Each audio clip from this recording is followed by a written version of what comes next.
Yes, Eric, it was a full day in court today with one witness at the stand the majority of the day. This was a court-appointed psychologist, and while Dominguez has denied having a mental illness in the past, she came to the same conclusion that another clinician came to after assessing Dominguez, that he may potentially have schizophrenia. The man accused of 3 Davis stabbings, 2 fatal, Carlos Reales Dominguez, takes his seat in court Thursday. This as cross-examinations continue to decide if he's competent enough to stand trial. I would say that Mr. Dominguez is a textbook example of schizophrenia. That witness at the stand is court-appointed psychologist Dr. Juliana Rohr. She notes how Dominguez sits still. His symptoms are all still very much right out there for everybody to see. If you just look at him through this entire day, he's been sitting very still, just like so, hardly moving at all. His traits, Rohr says, are similar to what she saw in an 8-hour interview, one with Dominguez and an investigator posing as an inmate. Then Rohr did a competency assessment of Dominguez back in June, after spending about 3 hours with him. In the initial report, Rohr says she assessed Dominguez's personality and whether he had clinical symptoms. One example Dr. Rohr notes as significant, that Dominguez had a conflicting response to questions in his social and educational history, including what led to the breakup with his girlfriend.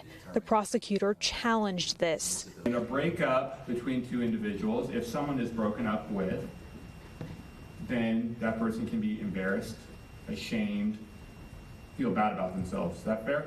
That's fair. You know, it's common just humans in general that they may not be truthful about why the breakup happened because they feel one of those things, right? Some people might not be. Dr. Rohr also conducted a test to determine if Dominguez showed signs of malingering or faking a mental illness.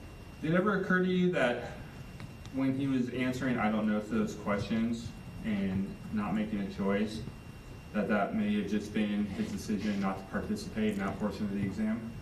He answers, I don't know, not sure, or yes or no. And because of that consistency amongst all of those things, it seems to me that it's more related to his inability to communicate or his poverty of speech and his poverty of thought, which are symptoms of his schizophrenia. And the prosecutor did note that Dr. Rohr's opinion was more definitive today than her assessment over a month ago.